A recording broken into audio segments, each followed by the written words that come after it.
Talk about on the skin is the underlying layer of the dermis. So the dermis, it is under that epithelial tissue, under the epidermis. Definitely going to provide more kind of connection to the underlying tissue. So we're going to have a lot more of connective tissue and other things helping to hold this all together. We're also going to see very good blood supply in this area. We really divide it into two main layers. The thinner part of it is the papillary dermis, which is just beneath the dermal papilla.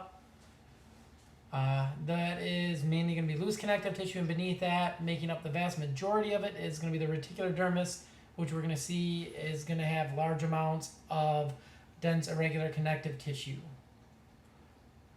So the dermis, as you can see on the picture here, where the blue arrows is that underlying portion here. Like I said, about a fifth of it is what we call the papillary dermis, where you have those little waves kind of going up and down. Those dermal papilla help provide more of a connection. Instead of a flat surface to flat surface, we're getting more surface area so they connect better. That is that papillary dermis. Again, mainly areolar connective tissue. Really good blood supply. Supplies stuff, nutrients to the overlying epidermis. Also going to have a lot of sensory receptors in this area.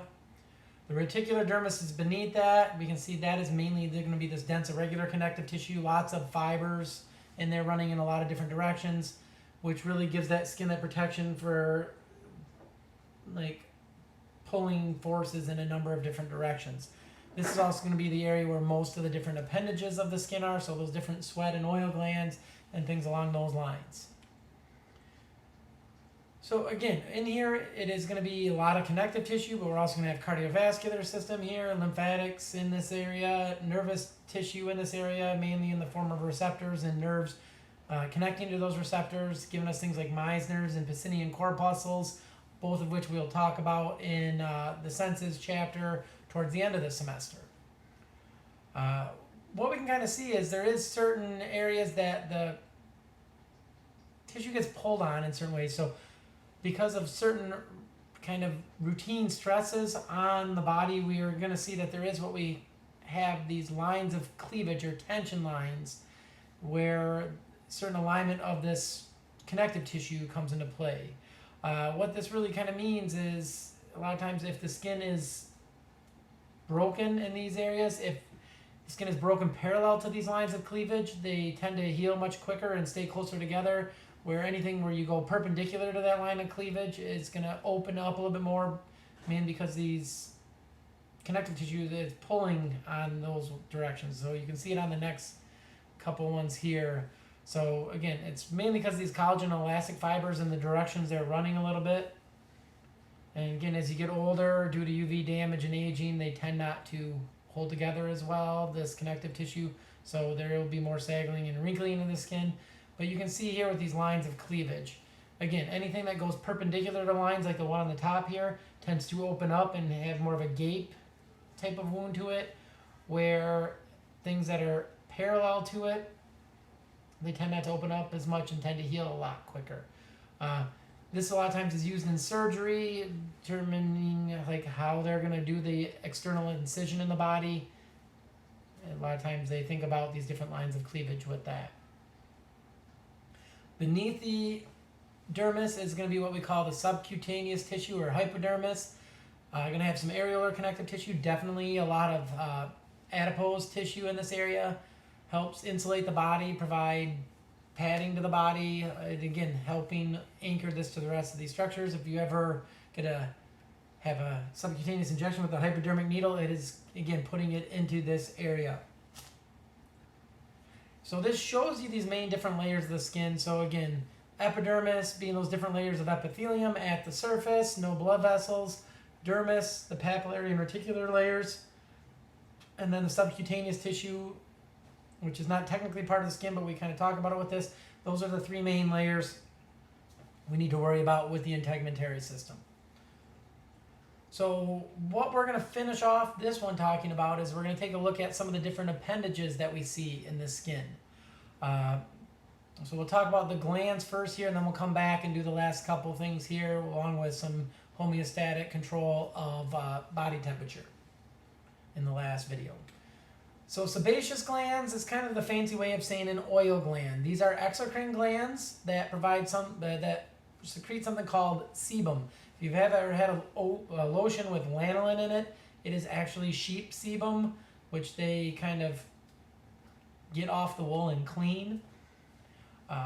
This is again very lipid rich. Again, it's an oil gland. What we're going to see is these sebaceous glands are always going to be associated with hair follicles. These are a holocrine secretion, so it's kind of the whole cell is falling apart and becoming that secretion. And again, helps to soften the skin, lubricate it, decreases the permeability to water, is also doesn't allow bacteria to live on the skin particularly well, which this, along with the sweat glands and the salt content of the skin, does tend to keep the bacterial populations on the skin quite low for the amount of area that's there. So you can see the sebaceous gland right here. Here's a hair follicle. That is the sebaceous gland with the arrow. The sudoriferous glands are these sweat glands. Again, all over the body with the exception of a couple different areas. And we're going to see we have two main types of sweat glands or sudoriferous glands. You have what are called merocrine sweat glands, which are involved in thermoregulation.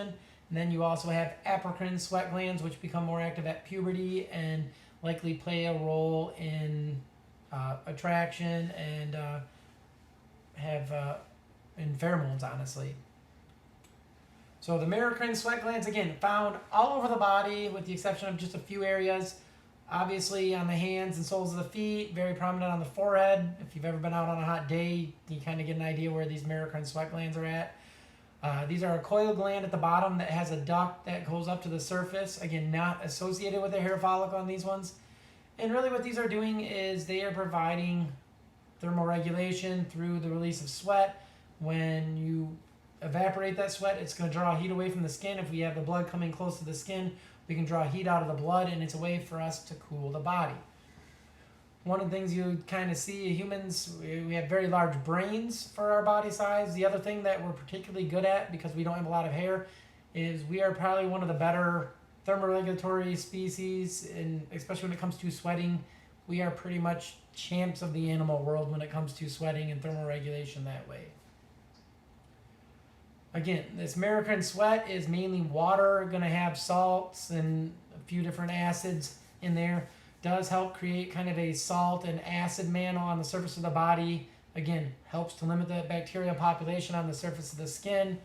You can see in the picture here, you can't really, a lot of times you don't see the ducts going up, but these are a lot of times we're going to have stratified cuboidal cells that are going to make up these merocrine sweat glands. And again, we'll go up to a pore on the surface of the skin. The apocrine sweat glands are found in the armpits and pubic and anal regions. These are definitely different than the merocrine sweat glands. They also empty into hair follicles much like a sebaceous gland does. This one is an apocrine secretion. So that's one where part of the cell is breaking off and becoming part of this. A lot of times we think of these as the sweat glands that are going to generate body odor. The sweat that is part of this is in and of itself not foul, but when bacteria break it down due to the higher protein content and lipid content, it does tend to produce not the best odors when bacteria on our skin break it down. The thought is on this one is that these are definitely involved in a pheromone-like function. You could actually pull up this one and take a look at this different things here, this National Geographic one if it's still present there, but they really have a pheromone-like function. There's been a number of studies. Some of them are quite interesting, but like the Science of Sex Appeal was a show that was on like National Geographic or something else, like one of those type of stations. There's been studies done, honestly, that show that these apocrine sweat glands more than likely have a role in attraction. So one of the ones they did is a t-shirt test, looking at having people not wear any type of deodorant or anything else like that, wear a t-shirt. They then take those off, put them in a bag, and have the opposite sex smell them and then rate them. They found when they had males wear the t-shirts and females actually smelled it, the males' reproductive numbers and health were generally better on those ones that were rated higher. So higher sperm counts, better motility, better health, overall health for that person. When they did this, having males smell females' t-shirts, they actually found that it was very much correlated to where they were in their ovarian cycle. So those that were rated most highly tended to be closest to ovulation. So these apocrine sweat glands more than likely really play a role in some of this sexual attraction and pheromone-like functions. Really the last gland to talk about, it's kind of a modified gland here. It's an apocrine gland that's in the lining of the ear called the ceruminous gland. This makes cerumen, which is earwax. Helps protect the external ear, the entry into the ear. So what we'll do on the last one is we'll take a real quick look at hair and nails, as well as talk a little bit about homeostatic mechanisms of the skin. And from there, we'll move on to the skeletal system. I will talk to you next time.